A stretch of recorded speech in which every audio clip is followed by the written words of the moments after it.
We all have two people. And I'm not saying you're crazy.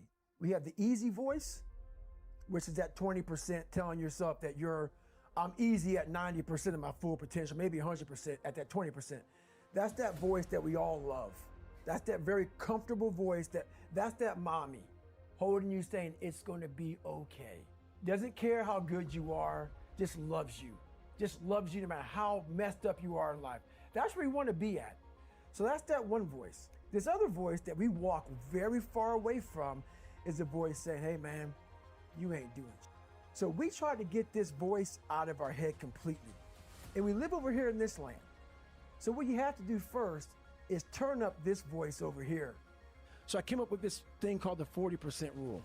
It's like a car. You put a governor on a car. Let's say the car can go 130. That governor stops the car at 91. And you're driving thinking, man, I want to floor it, but I can't go any faster. We do that to our brain. We put a governor on our brain. It's like we feel pain, discomfort, suffering, all those words that we hate to say because we have this happy, peaceful world we live in now. We stop. We slow down. And if you can get through these different barriers and gain 5%, 2%, 3%, that 40% becomes 60. That 60% becomes 70 and 80 and 90.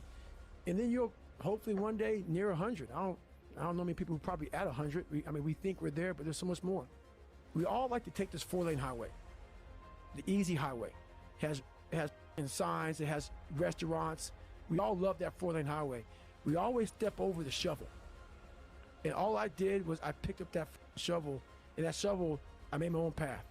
And you may have big boulders and they may be getting 200 miles up the road faster than you, but going through this path of life, this journey over here that you make yourself, that's incredibly difficult. When it comes out the other end of that motherfucker, there's some glorious that you can't even explain to people. You have to create the real reality. So that's what I call my accountability mirror in my book. That's the real reality. Where the f am I gonna start from? So for me, I was lying to this, lying about that. So I had no starting point. Once you come face to face with who you are, you have a starting point. All right, I'm not real smart. I have no courage. I have no self-esteem. I have no nothing. Nothing. That's my starting point. Now we can move from there. But if I tell myself I'm strong, I have courage, I'm smart, and all these are lies, you continuously push that starting point backwards. So that starting point is the truth. The no bullshit truth that only you can tell yourself. It gives you a lot of power when you're able to go on a podcast this big and say, hey, tell me, I'll tell you anything you want to know, because I no longer care. There's a lot of power in that. To be able to put your life on a billboard for the whole world to see and say, judge it, man. Judge it. Like just me talking about it makes me feel good. And that's another thing about it. When you are willing to talk about how jacked up you are, the strength, that big rock that you carry, it just starts to come off you. It just starts to come off. That's why I do it so often. I'm like, hey man, I'll tell you anything you want to know. I'm tired of being afraid. I'm tired of not telling you, tired of lying about how good I'm not. I learned how to control my adrenals. If you know how you get that fight or flight response when you get to move real quick. Yeah. And I started learning the mind a lot, how to get myself jacked extremely fast, like in a horrible environment when everybody's miserable. I learned how to really find strength in the misery. When everybody's suffering, everybody's all poopy pants and their mentality's down and everything, I started just like, my God, this is where I shine. And I started using all that misery for tons and tons of drive and motivation to then lead people further. Because you can get a lot of power through misery. And once people see that, my God, Goggins is going, then everybody says, roger that. Let me get my shit and go too. I started realizing that if you can just find strength just a little bit longer, you will have a crew of people following you along the way. The second you look at your phone, the second you turn the TV on, you're in a battle. I want to win the war in the morning. If you do something you don't want to do every morning, you're already giving yourself the proper self-talk to attack the people that don't like you, to attack your insecurities, to attack what the world's going to give you. I once had that mentality. that no one understands what the I'm going through. And if you keep that mentality, you're gonna stay in the same exact spot that you're in. Everybody's going through. So when people get this mentality of like, you don't understand me, you can throw a rock to someone that can understand you if they're willing to break themselves down and stop hiding. A lot of people understand you, but you gotta stop hiding. And then this guy was in my mind. We suffer every day. It's what we do. We do stuff that sucks every day. So then when the suck stuff comes, you're ready for it. And that's how I started coming up. You know, I just started being very uncomfortable. And now it's like just a way of life.